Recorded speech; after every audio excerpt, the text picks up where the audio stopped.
कक्षा 11वीं के सभी विद्यार्थियों के लिए आज इस वीडियो में वार्षिक परीक्षा 2026 का आपका जो बायोलॉजी का पेपर है वो पेपर आपका 9 मार्च के दिन होने वाला है। तो 9 मार्च के दिन किस तरह के क्वेश्चन आपके एग्जाम हॉल में रहेंगे आज मैं आपको इस वीडियो में पूरे प्रश्न बताऊंगी। तो 70 अंक का आपका पेपर है।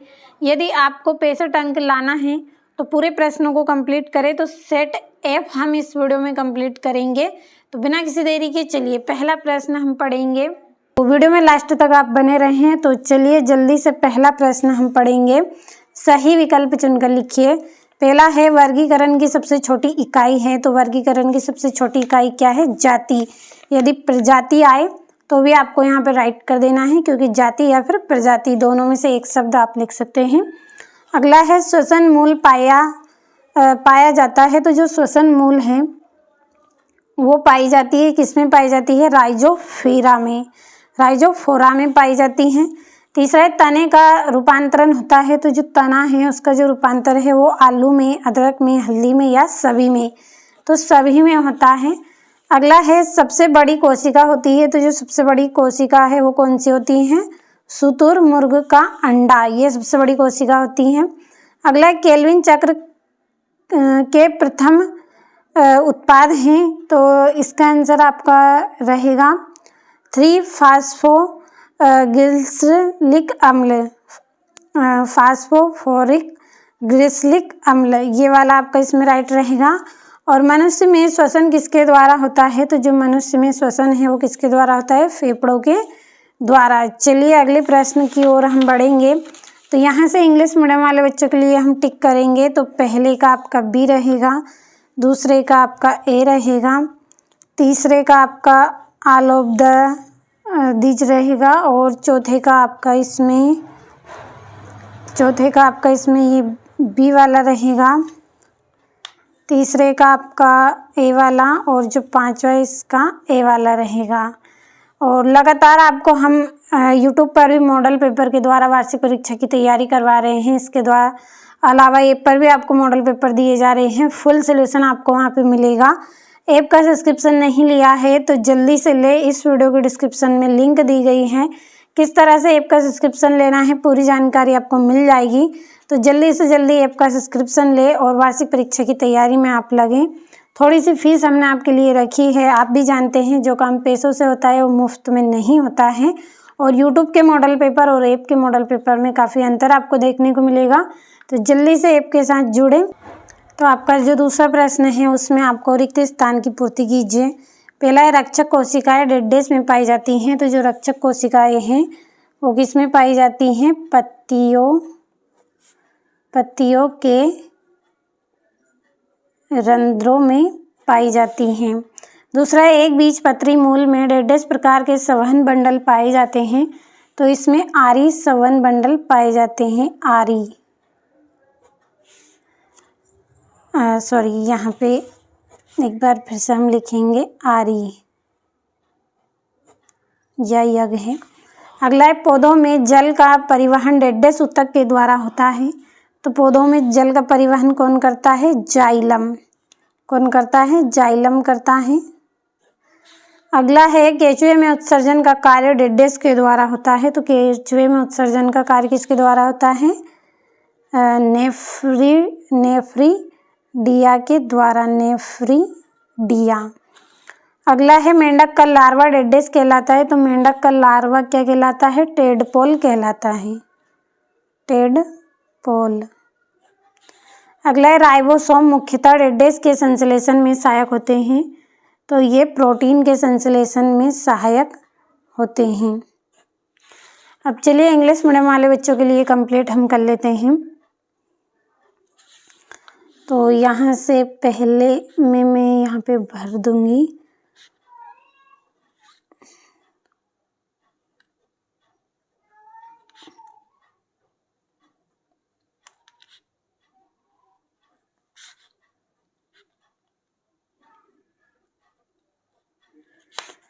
दूसरे का आंसर हम यहाँ पे लिख लेते हैं।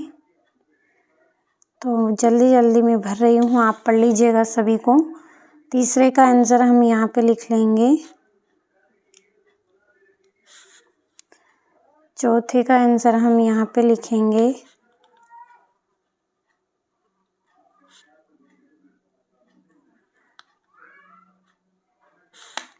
और जो पांचवा है आपका, पांचवे का हम यहाँ पे भर लेंगे और छठे का आंसर हम यहाँ पे लिख लेंगे।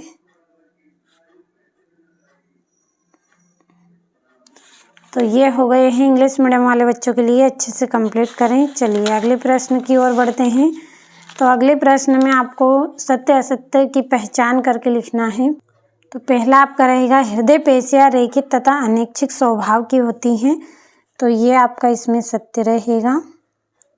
अगला है रेन वीनियर के नोट तंत्रिका कोशिका के कोशिका काय का भाग है, तो ये आपका इसमें असत्य रहेगा।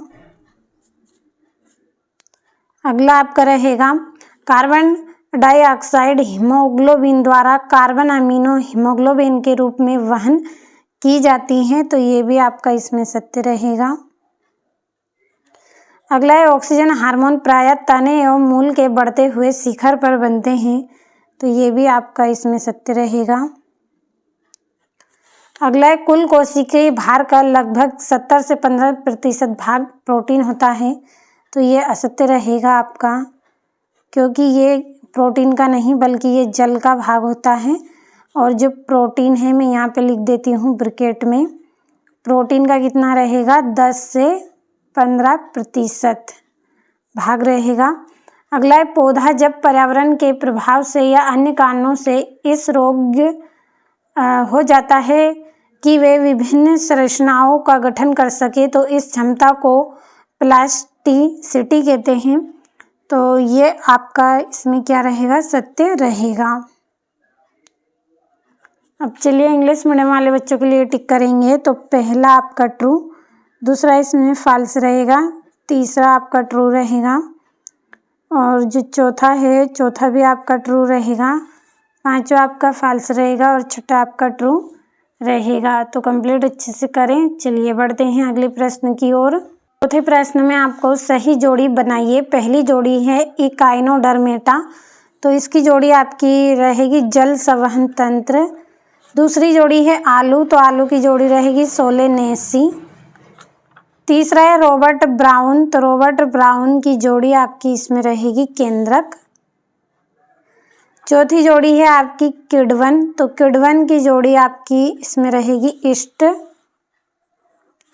और हृदय पेशियाँ, तो हृदय पेशियाँ कैसी है, अनैच्छिक पेशियाँ, तो ये हो गई आपकी जोड़ी। यहाँ से इंग्लिश मीडियम वाले बच्चों के लिए नंबर डाल लेंगे। तो ये वाली आपकी दूसरी जोड़ी रहेगी, चौथी, पांचवी, पहली और तीसरी, तो ये हो गई जोड़ियाँ। चलिए अगले प्रश्न की ओर बढ़ते हैं। तो पांचवा आपका प्रश्न है, निम्नलिखित प्रश्नों के उत्तर एक वाक्य में दीजिए। तो आपका इसमें पहला रहेगा, गाउट रोग किस कारण से होता है, तो यहाँ जो रोग है यूरिक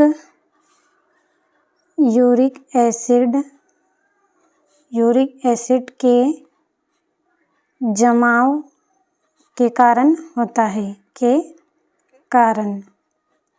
अगला है, पॉलीपेप्टाइड किसे कहते हैं, तो पॉलीपेप्टाइड किसे कहते हैं, अमीनो एसिड की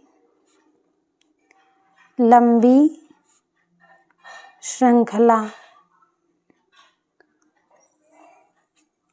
जो श्रृंखला होती है उसे पॉलीपेप्टाइड कहते हैं। अगला है, जीव द्रव्य झिल्ली मीसोसोम का क्या कार्य होता है, तो इसका आंसर हम यहाँ से लिखेंगे। इसका कार्य होता है कोशिका भित्ति निर्माण,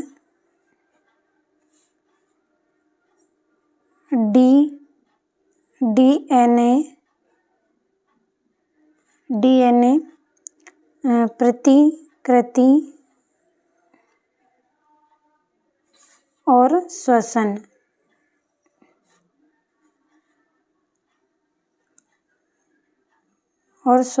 का ये कार्य करती है। तो समझ में आया होगा आपको कि जो जीवद्रव्य झिल्ली है मीसोसोम में क्या कार्य करती है। कोशिका झिल्ली के अंतर्वलन में है जो कोशिका भित्ति में संश्लेषण, डीएनए प्रकृति और श्वसन लेने में मदद करती हैं। अगला आपका है मेंढक में नाइट्रोजन उत्सर्जन किस रूप में होता है। तो ये यूरिया के रूप में होता है, यूरिया के रूप में। अगला है कार्बोहाइड्रेट के श्वसन गुणांक का मान कितना होता है, 1 होता है।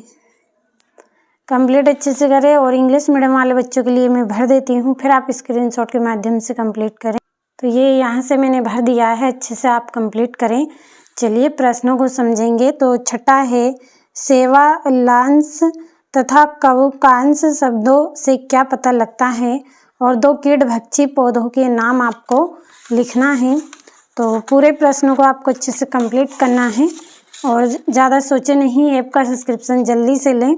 अगला है स्तनी वर्ग के 2 विशेषता लिखिए, और पुष्प के मुख्य भागों के नाम आपको बताना है, और जड़ों के 2 कार्य लिखिए, और पादप वृद्धि नियंत्रक से क्या सही है, और पौधों में वृद्धि वक्र का ग्राफ बनाइए। यहाँ से आपका अगला प्रश्न है पेप्टाइड बंध किसे कहते हैं। 12वें में निम्नलिखित के नाम लिखना है। आ नंबर वाला है मनुष्य के वृक्क के वलकूट के भाग जो मध्यांश के पिरामिड के बीच धसे रहते हैं, और 12 नंबर में हेनले लूप के समांतरन उपस्थित कोशिका का लूप। इनके नाम आपको यहाँ पे बताने हैं। और अगले प्रश्न में आपको सेक फंजाई किसे कहते हैं, इसका एक लक्षण व एक उदाहरण लिखिए, और शैवाल पुष्पन तथा लाल तरंगे क्या दर्शाती हैं। तो कंप्लीट अच्छे से करिए। यहाँ से आपका 14 एंजियोस्पर्म का जीवन चक्र चित्र द्वारा समझाइए, और 15वें में एक सरल पत्ती का स्वच्छ नामांकित चित्र बनाइए, और आपका 16वें में किण्वन के 3 महत्व लिखिए, और किन्हीं 3 प्रकाश संश्लेषी